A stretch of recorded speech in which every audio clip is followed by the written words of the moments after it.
I go, okay, well, let's just look at this. You don't have a plan. You have the stuff, but you don't have a plan. Yep. I go, who's coming here?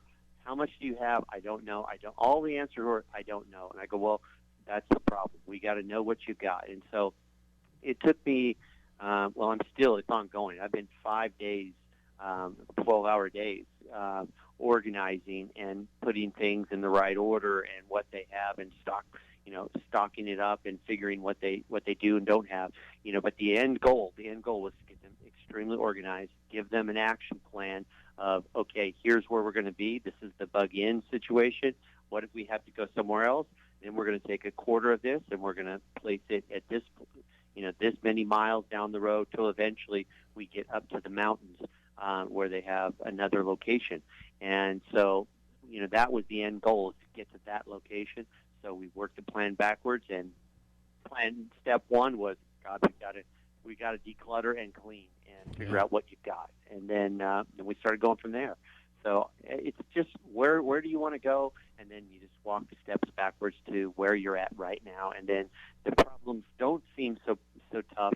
Each goal seems to be easier. So like if you have 0 preps and you want to become self-sufficient and be able to take care of your family, then how much are you going to need? How many people are in your family? And then you work the problem backwards and then take it in priority.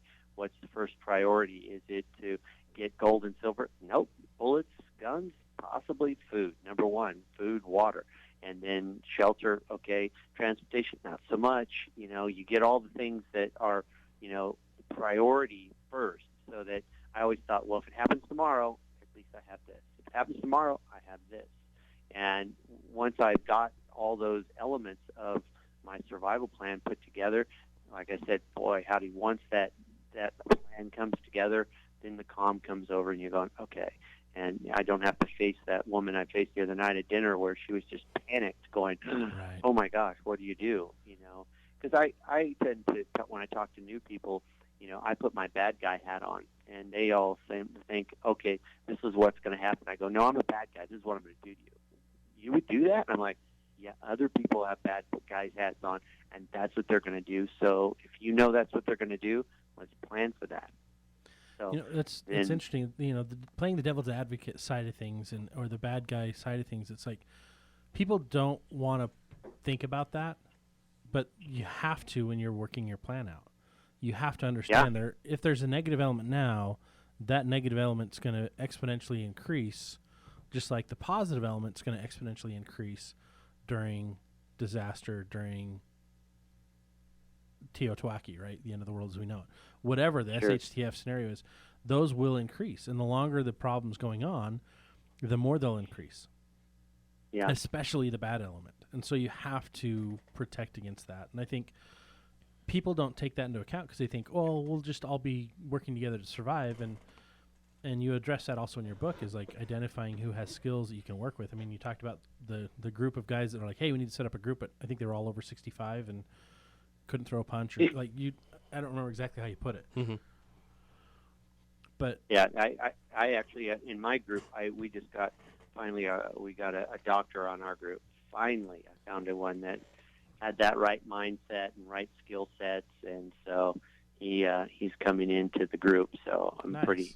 pretty happy. So it's getting to be pretty tight, my group. So, but you have to be very picky about that. But everyone has to come in with a skill, and they got to be an asset, not a liability. And so, what are your skills that you bring to the group? I don't have any yet. I'm just I'm faking it right now. I just kind of go along with everybody else.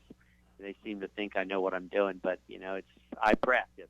I hate the word expert. Can't stand when someone calls me that. Yeah. There's so many guys that know so much more than I do. It's just I have more passion about it than they do. And I want to learn everything, not just one skill set. It's I look at it. You got to be a jack of all trades, and hopefully a master of a few of them. And so I'm constantly out there trying to learn. If I don't know it, I'm going to find someone who's really good at it. And if I can just get a sliver of their knowledge, so courses that are offered out there are fantastic. Whether it's from firearms, self-defense, up to medicine. Medicine was my weakness. You know, I wanted to learn a lot more about medicine. You know, the herbal stuff. Not okay, great. Here's I can go to the drugstore. I look at that. That'll be the first thing that's polluted in that. It's going to be gone. So then you're like, uh-oh. So you gotta be able to make your own medicine, I think, and that's just learning the old skills, the old ways. So. You know, I think with the minimalist prepper mindset, it kind of reverts to more the survival during a survival situation, not the thriving. Would I be incorrect? I would argue against that. Okay. And here's my point. So from a minimalist standpoint, you're using economy as your benefit, right? It's the economy of what you have versus, the things that in a stockpile scenario, those things own you, right? Mm-hmm. And when you understand how to use less to get through things, passive solutions, like all my water filtration systems are gravity forced, right? Passive solutions. Water procurement, I've got ponds uphill, passive solutions. Anything you can do to provide a passive solution and to provide, that's minimal is going to save you time, energy, worry. It's going to be something you can usually implement quickly and work together in a group quickly to resolve. Those are the types of things that I like, and that's minimalist, right? Minimalist is like get rid of the unnecessary, focus on the important needs. So it's like triaging your life as opposed to triaging a bunch of medical scenarios, right? It's triaging your life and prioritizing the most important things. I totally like that explanation because I felt that way for a long time, that my gear kind of dictated exactly what I could and couldn't do. And then I kept doing role playing and running different scenarios through my head about, okay, well, what if? I always play the what if game, right? So what if this happens? What if that happens? And every time you start playing that game with yourself, you're going, man, there's only one of me. I can only carry so much. But I always thrive at being a MacGyver, and I can make something out of nothing. And I'm thinking to myself, well, geez, if I had just the basic stuff that would help me make something out of nothing, no matter where I go, if I have to leave my area. That's why I've gone so far away from a bugging in kind of thought pattern and being a lot more nomadic. I thought to myself, if it was hitting the fan, I don't want to be tied to one area. I want to be mobile. I want to be able to have the knowledge to set up a good base camp, but if I wanted to leave it, I could leave it, versus saying, no, I'm staying in place and I'm not moving because I think I can defend it. I'm like, that's the guy I had dinner with the other day. He's like, I have just this fantastic home. It's got 8-foot walls, and I go, really? 8-foot walls? Okay, I have a big truck. I'll run right through that wall.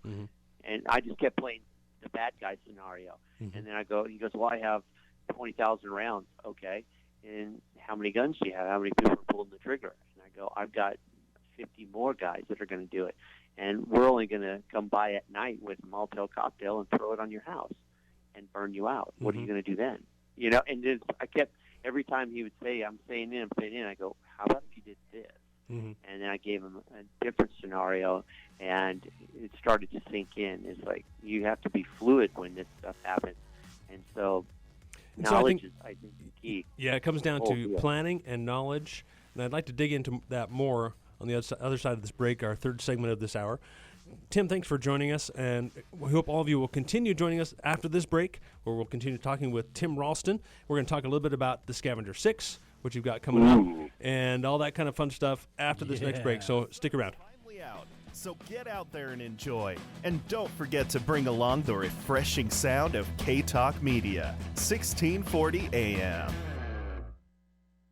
Howdy, folks. Colonel Sanders here. Folks keep asking me how KFC can afford to fit 2 pieces of Kentucky Fried Chicken, taters and gravy, a biscuit, a medium drink, and a cookie into my KFC $5 fill-ups and still sell them for just $5. Well, I saved a little money by only paying for 25 seconds of this here 30-second commercial. KFC, it's finger-licking good. At participating KFCs for a limited time, prices may vary. Tax extra. Extra charge for breast piece and side item substitution may apply. As a small business owner, you make every dollar count. So what could you do with $10? Go to Vistaprint.com today and you'll get 500 high-quality custom business cards for only $9.99. That's less than 2 cents per card. And at Vistaprint, your satisfaction is absolutely guaranteed. So it's never been easier to turn 500 strangers into connections. Just visit Vistaprint.com and use promo code 4000 at checkout. That's Vistaprint.com, promo code 4000. Project Rushmore. In the lore of Harley-Davidson, it's a tribute to the power of 4 young men who built this company. Proof that 112 years of innovation breeds a soul that roars. Because the Harley-Davidson Project Rushmore motorcycles are monumental power. With high-output twin-cam 103 engines and touchscreen infotainment for navigation and communication, power is everywhere you look, hear, and feel. Take a Road Glide Special on a power trip at your Harley-Davidson dealer. There's absolutely nothing traditional about my small business. And when it comes to technology, I need someone who understands my unique needs. That's where my Dell Small Business Technology Advisor comes in. With one phone call, he sets me up with tailored products and services. And when my advisor is focused on my tech, I can focus on my small business. Get end-to-end solutions with the help of a Dell advisor, including PCs featuring Intel Core processors. Call an advisor today at 877-BUY-DELL. The essence of sales is transferring enthusiasm to the customer. KTalk Media is looking for people who have an unabashed enthusiasm for live local radio and who would love to share the message of our station with businesses who would like to tap into our large, loyal audience. Do you want a fun, energetic, and rewarding position with a company that makes a difference? Then join our team and feel the love. Full, part-time, or anytime positions available with great compensation. Call us today, 801-253-4883, 801-253-4883, or go to ktalkmedia.com and shoot us a message.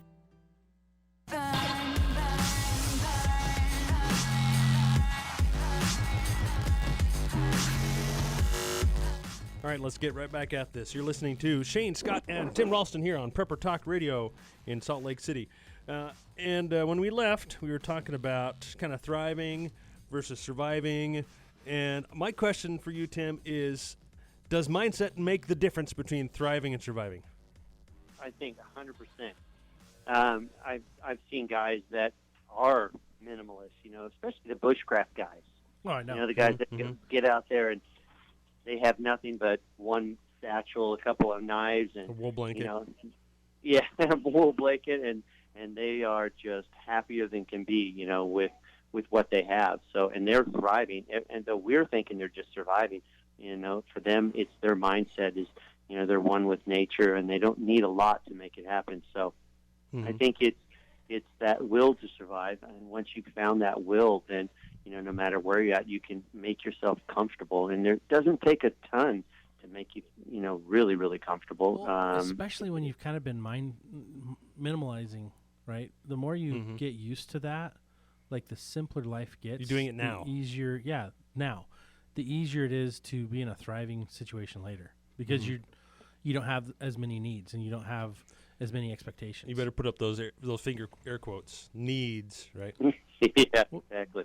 Kind of like that whole tiny home movement is really catching on, and people are not so worried about all the trappings and having the biggest house. It's do I have all the essential needs that I need to survive?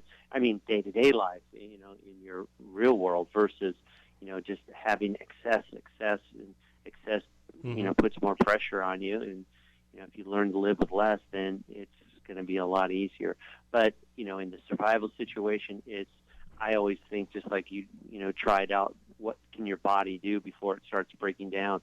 It's going out and practicing and seeing just how far can you push it, so that when it does happen or if it happens, then what you can do and you won't push yourself too hard and get into a dangerous situation where, oh my gosh, you don't have the strength to get up that last hill when you really need to get up that hill. So that's so true.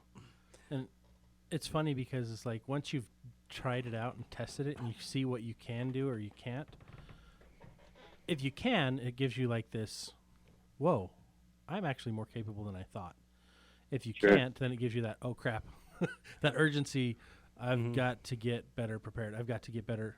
And for me, it's less items now, and it's more knowledge. Because I can overcome and adapt. I can reuse or repurpose or retool stuff the more